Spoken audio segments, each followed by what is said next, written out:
નમસ્કાર મિત્રો, હું છું doctor Jigar Jariwala, MCH gastro, GI cancer અને HPB surgeon, Sids hospital Surat. આજે આપણે વાત કરીશું પેન્ક્રિયાસ એટલે કે સ્વાદુપિંડના કેન્સર વિશે. પેન્ક્રિયાસ એટલે કે સ્વાદુપિંડ એ આપણા શરીરનું એક પીપળાના પાનના આકારનું અંગ છે જે હોજરીની પાછળ અને મણકાની આગળ સ્થિત હોય છે. તો સ્વાદુપિંડના કેન્સર થવાના કારણોમાં એક કે જેનેટિક પરિવર્તન, બીજું લાંબા સમયથી પેન્ક્રિયાસની બીમારી હોવી જેમ કે CCP એટલે કે ક્રોનિક કેલ્સિફિક પેન્ક્રિયાટાઇટિસ હોવું, ત્રીજું કે સિગરેટ, દારૂ, તંબાકુનું સેવન કરવું, લાંબા સમયથી મેદસ્વીતા અથવા તો ડાયાબિટીસ હોવી, આ બધા સ્વાદુપિંડના કેન્સરના રિસ્ક ફેક્ટર્સ છે.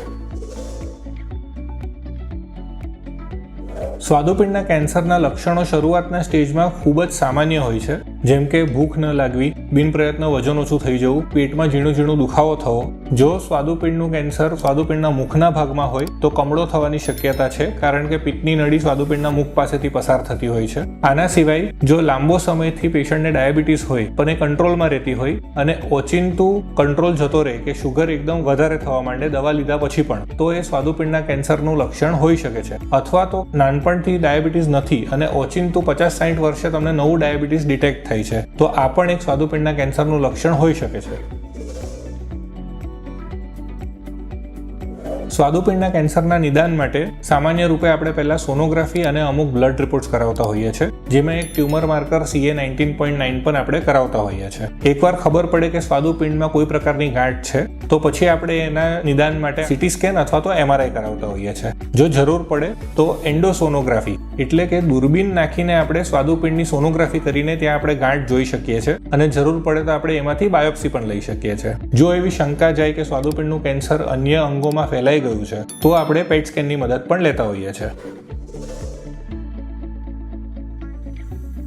આજની તારીખમાં સ્વાદુપિંડના કેન્સરની પ્રથમ તબક્કાની સારવાર જો એ ઓપરેબલ સ્ટેજમાં આપણી પાસે પહોંચે તો સર્જરી જ એની પ્રાથમિક સારવાર છે. પણ અનફોર્ચ્યુનેટલી મારી પાસે જેટલા પેશન્ટ પહોંચતા હોય છે એમાંથી 30-40% પેશન્ટ નોન ઓપરેબલ નીકળે છે.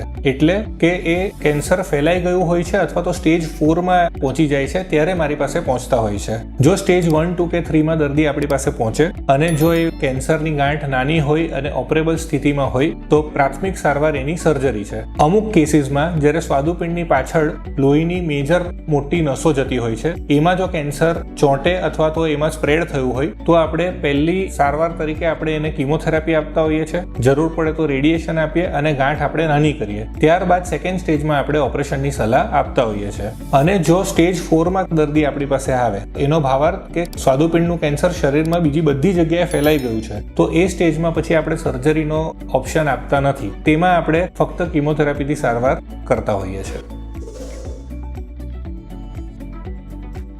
સ્વાદુપિંડના કેન્સરના ઓપરેશનમાં આપણે જે ગાંઠ કાઢીને મોકલીએ એના પરથી પેથોલોજીસ્ટ ગાંઠનું સ્ટેજિંગ આપણે કહેતા હોઈએ છીએ. એ સ્ટેજ અનુસાર મોટાભાગના કેસમાં જો આજુબાજુની લસિકા ગ્રંથિમાં ફેલાયું હોય કાં તો નસોમાં ફેલાયું હોય તો એ સ્ટેજ પ્રમાણે આપણે કિમોથેરાપી લેવી પડતી હોય છે.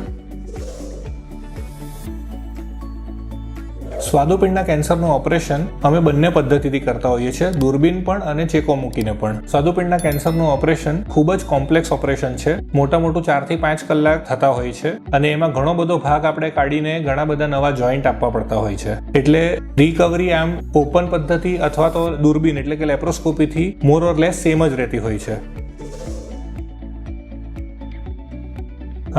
નોર્મલ કેસમાં રિકવરી આવતા 8 થી 10 દિવસ થતા હોય છે અને હોસ્પિટલથી આપણે રજા 10 થી 12 દિવસમાં આપી દેતા હોઈએ છીએ અને એને રૂટીન દિનચર્યામાં જવા માટે 3 અઠવાડિયાનો સમય લાગી શકે છે. તો પેન્ક્રિયાસ એટલે કે સ્વાદુપિંડના કેન્સર માટે વધુ માહિતી જાણવા માટે તમે અમારો સંપર્ક કરી શકો છો. Thank you.